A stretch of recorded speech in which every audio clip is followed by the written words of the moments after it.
Part 1. Introduction to the Life of Napoleon Hill. Have you ever wondered what makes a person successful? Is it luck or some secret known only to successful people? Today we will explore the life of Napoleon Hill, known as the father of modern success philosophy. He is the author of the classic self-help book, Think and Grow Rich, which has helped millions of people change their lives.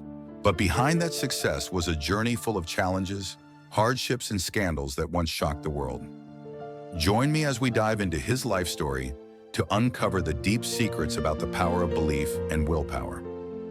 Napoleon Hill, born October 26, 1883, died November 8, 1970, was an American author and one of the founders of a modern literary genre known as success science, the science of personal achievement. He is best known for his book, Think and Grow Rich, 1937, one of the best-selling self-help books of all time. Hill's works emphasize that a burning desire is essential to improve a person's life. Most of his books are promoted as explaining principles to achieve success. During his career, he also served as an advisor to President Franklin D. Roosevelt. His famous quote representing his philosophy is, "Whatever the mind can conceive and believe it can achieve." Acronym, Napoleon Hill is considered the most widely and powerfully influential figure in the field of personal success. His classic book, Think and Grow Rich, has helped millions worldwide and played a vital role in the lives of many successful people, such as W. Clement Stone and Og Mandino. Early life. Hill was born in a small house in the mountainous region near the town of Pound in the Appalachian area of southwestern Virginia. His parents were James Monroe Hill and Sarah Sylvania Blair, and he was the grandson of James Madison Hill and Elizabeth Jones. His grandfather immigrated to the United States from England and settled in southwestern Virginia in 1847. His father was a dentist, initially unofficial and later licensed. Hill's mother died when he was only 9 years old, and his father remarried 2 years later to Martha. According to Landers and Ritt, his stepmother had a positive influence on him. Hill's stepmother, a widow of a school principal, educated the wild child Napoleon, making him attend school and church. At age 13, due to the harsh struggle for survival, Hill began working as a mountain reporter to earn money to attend Georgetown University. His journalism skills later shaped his entire career. At age 15, he married a local girl who initially accused him of fathering her child. She later retracted her claim, and the marriage was annulled. Part 2. The historic meeting with Andrew Carnegie, The Great Mission. His excellent reports at the time caught the attention of Robert L. Taylor, the governor of Tennessee, an editor of Bob Taylor's magazine. Taylor commissioned the young journalist to write a series of articles about the past success of famous people, including Andrew Carnegie, America's Steel King. Hill did not disappoint and deeply impressed Carnegie, who arranged for Hill to pursue a great career. This required considerable time, as Hill had to interview in detail 500 of the most successful Americans and develop a universal success formula that could be applied even by the least capable. Napoleon Hill exchanged ideas, interviewed, and conversed with notable figures like Henry Ford, William Rigel, Clarence DeRoy, Luther Burbank, John Pierpont Morgan, and even the U.S. President. Part 3. Early career. At 17, Hill graduated high school and moved to Tazewell, Virginia to attend business school. In 1901, he took a job working for lawyer Rufus A. Ayers, a coal magnate and former Attorney General of Virginia. Author Richard Lingman wrote that Hill got this job after arranging to keep secret the death of a black porter accidentally shot by a drunken mine manager. Hill soon quit his coal mine management job and enrolled in law school, but withdrew due to lack of funds. Later, Hill used the title lawyer, though official biographies note there are no records that he ever performed legal services for anyone. In 1928, exactly 20 years after his famous talk with Carnegie, Hill published his first book, The Philosophy of Personal Achievement Hypothesis. While gathering materials, Hill made a living in various ways, including working in advertising at the University of Chicago Extension and publishing the magazine Golden Rule or Golden Ideas. During World War I, Hill was a social relations expert in President Wilson's administration. In 1933, Senator Jennings Randolph of West Virginia introduced him to Theodore Roosevelt, and he again became a presidential advisor. Later, he decided to systematize and complete his 20-year project, Think and Grow Rich. In 1952, after founding the Napoleon Hill Association, he actively promoted his personal success philosophy and led the Napoleon Hill Foundation, an educational social organization aimed at teaching people the science of achievement. In 1963, Hill outlined the progress and program for establishing the Academy of Personal Achievement, organizing both correspondence courses and home training. He accomplished this at 80 years old. Part 4. Challenges, failures, and scandals in his career. In 1907, Hill moved to Mobile, Alabama, and co-founded Acre Hill Lumber Company. In October 1908, Pensacola magazine reported that the company faced bankruptcy procedures and mail fraud allegations for buying wood outside Mobile from other counties in Alabama and Florida and selling below cost, thus making no profit. His wife, Edith, filed for divorce in 1908. At court, friends and business partners testified about his relations with prostitutes. At some point in 1908, Hill claimed his important conversation with Andrew Carnegie occurred. However, the existence of such a meeting remains controversial among biographers. After his Alabama scam was uncovered, Hill fled to Washington, D.C., dropped Oliver from his name, and began using Napoleon Hill. In 1909, he founded Washington Automotive College. The school assembled cars for Carter Motor Corporation, which declared bankruptcy in early 1912. Students were not paid for their work. In April 1912, Motor World magazine accused Hill's school of being a scam and mocked its marketing materials as a joke to anyone of average intelligence. After Carter Motor Corporation collapsed, Hill shifted the organization to teach people how to sell cars rather than manufacture them. Students were encouraged to sell Washington Automotive College's courses for commissions. In reality, the focus was recruiting more students rather than teaching sales skills. This model resembled a modern multi-level marketing scheme. In June 1910, Hill married Florence Elizabeth Horner, with whom he had 3 sons: James, born 1911, Napoleon Blair, 1912, and David, 1918. Hill postponed their honeymoon until 1919. Horner was a high school student when they met and came from a wealthy family in West Virginia. Despite family investment, Washington Automotive College closed in 1912. Later, Hill moved to Chicago, took a job at LaSalle Extension University, and co-founded the Betsy Ross candy store. Hill was soon forced out by partners and left LaSalle within a year. In September 1915, he founded the George Washington Advertising Institute, intending to teach principles of success and confidence. On June 4, 1918, the Chicago Tribune reported that Illinois had issued 2 arrest warrants against him for violating blue sky laws by fraudulently attempting to sell school stock valued at $100,000, though the school's assets were only valued at $200. In 1917, Hill sued the Illinois Central Railroad over dim lighting in their train car that caused him to wear glasses. The George Washington Institute was unaccredited and closed in 1918 after students accused it of fraud. During this time, Florence and the children lived with her family in West Virginia. After the institute closed, Hill embarked on other business projects, including his personal magazines, Hill's Golden Rule, and Napoleon Hill's Magazine. In 1919, the Federal Trade Commission charged Hill and Hill's Golden Rule with deceptive advertising and money laundering related to a fraudulent veterans charity oil stock scheme. Hill claimed that after the 1918 GWI collapse, Woodrow Wilson personally contacted him to help win World War I. Wilson offered him a large sum, which Hill refused as a patriot. He asserted he was so important, he had veto power over the president, and was involved in armistice negotiations with Germany. These claims are widely discredited. White House records contain no references to his presence.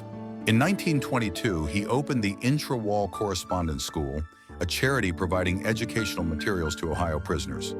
This organization was run partly by check forger and former inmate Butler Stork, who was reincarcerated 1 year later.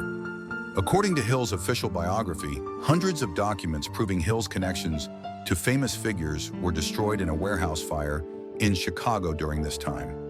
The Intra-Wall School mainly sold Hill's Golden Rule and correspondence courses.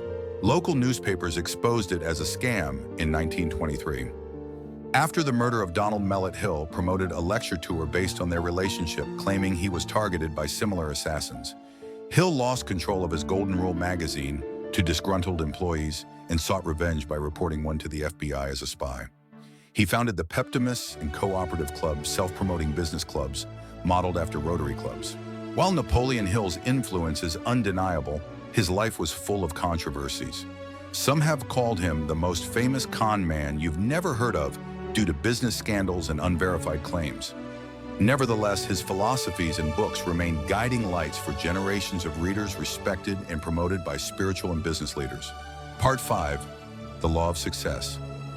In 1928, Hill moved to Philadelphia and convinced a Connecticut-based publisher to release his 8-volume work, The Law of Success, 1925. This was Hill's first major success, enabling him to live lavishly. By 1929, he had purchased a Rolls-Royce and a 600-acre estate in the Catskill Mountains supported by lenders. However, the onset of the Great Depression severely affected his finances, forcing the seizure of his Catskill property before the end of 1929. He declared bankruptcy, and his wife's family had to support Florence and their children.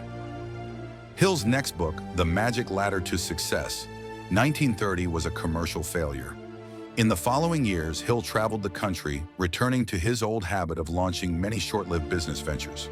He participated in producing the first Mormon film, Corinth, A Story of Unholy Love, which collapsed after investors accused Hill of wrongdoing. Hill claimed to have advised Franklin D.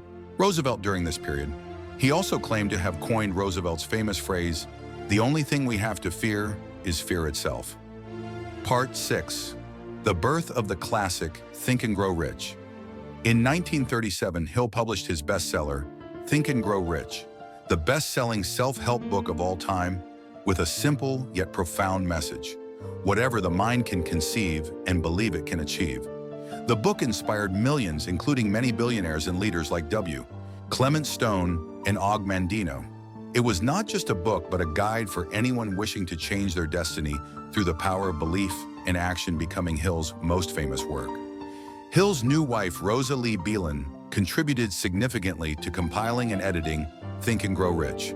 Biographers later stated the book sold 20 million copies over more than 50 years, though Richard Lingemann noted in his biography summary that Alice Payne Hackett's 70-year bestseller data showed a lower figure. Returning to wealth, Hill continued a lavish lifestyle and purchased a new estate in Mount Dora, Florida. Napoleon and Rosa joined the Royal Order of Master Metaphysicians, a cult led by James Bernard Schaeffer that considered Think and Grow Rich a religious text. Napoleon became the godfather of baby Jean, a child adopted by the cult who they claimed to raise to immortality. In 1941, the child was returned to her birth mother. After Schaeffer was arrested and convicted in 1942, he claimed Napoleon was responsible. The couple divorced around 1940.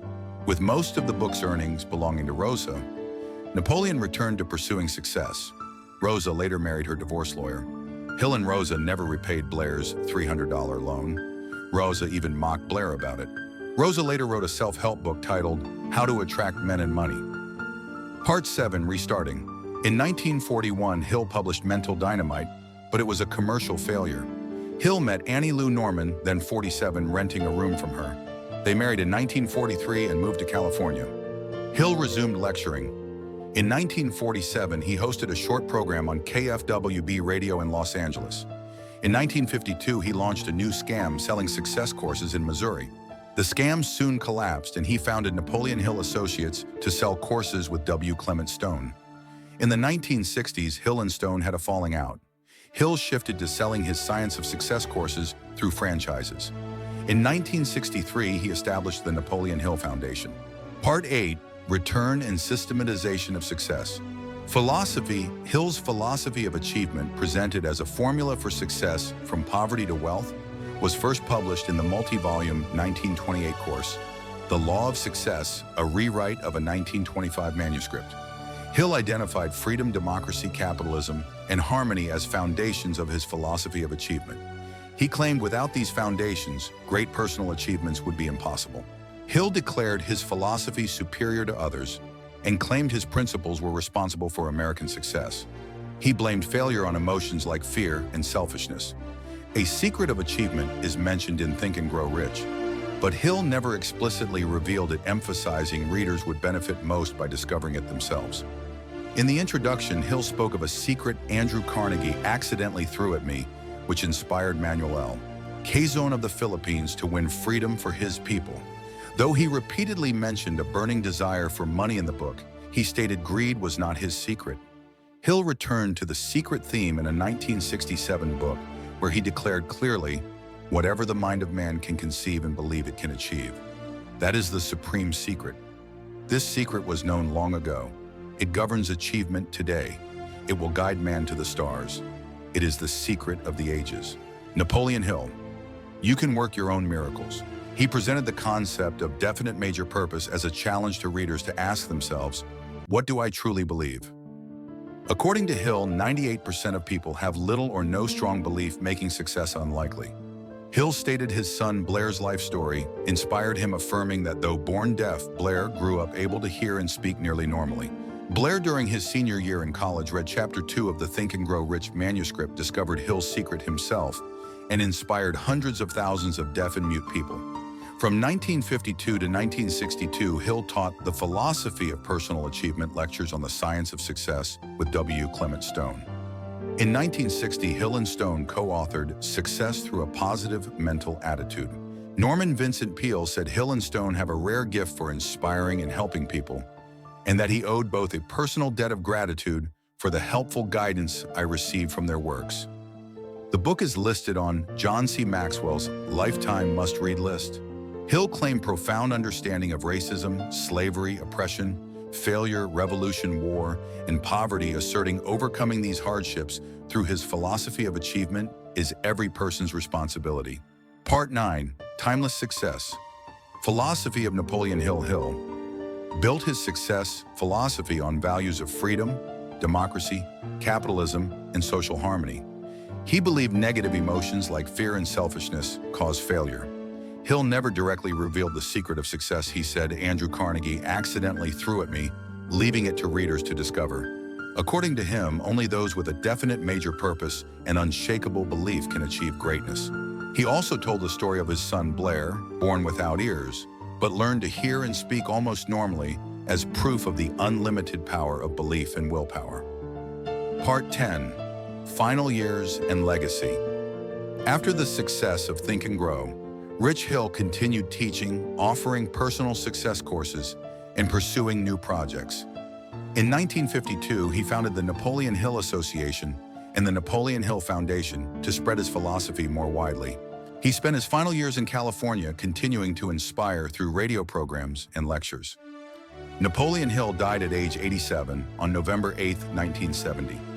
His estimated net worth at death was around $1 million, equivalent to $8.1 million in 2024. Legacy. His legacy is not only his books, but also his philosophy of success, positive thinking, and science of achievement principles that have changed millions of lives worldwide. Hill's works were inspired by New Thought philosophy and the writings of Ralph Waldo Emerson and are listed as New Thought reading. Hill is considered an inspiration for later self-help works like Rhonda Byrne's The Secret. Gizmodo called him the most famous con man you've never heard of. Napoleon Hill Foundation. The Napoleon Hill Foundation is a nonprofit promoting Hill's teachings. After his death in 1970, the foundation and his widow, Annie Lou, became embroiled in a long legal battle over his estate, lasting into the 1980s. The foundation maintains an archive of Hill's writings, awards the annual Napoleon Hill Award, and continues selling books, courses, and leadership certificates. In 1995, the authorized biography, A Lifetime of Riches, by Michael J. Ritt Jr., Foundation CEO, and Kirk Landers, was published, offering some controversial conclusions. Works as The Law of Success, 1928, The Magic Ladder to Success, 1930, Think and Grow Rich, 1937, Outwitting the Devil, 1938, published 2011, How to Sell Your Way Through Life, 1939, You Can Work Your Own Miracles, 1945, How to Raise Your Own Salary, 1953, Success Through a Positive Mental Attitude with W. Clement Stone, 1959, You Can Work Your Own Miracles with Peace. Ending an inspirational message. Napoleon Hill is a living testament to the power of belief and relentless determination, despite a life full of ups and downs and challenges. His journey is a reminder that success is not a destination, but a continuous process of struggle, learning, and growth. Are you ready to discover your own inner power? Start today with Napoleon Hill's immortal words: whatever the mind can conceive and believe it can achieve. Thank you for watching. If you enjoyed this story, don't forget to like, share, and subscribe to the channel Napoleon Hill Israel 2030 so you won't miss more inspiring videos.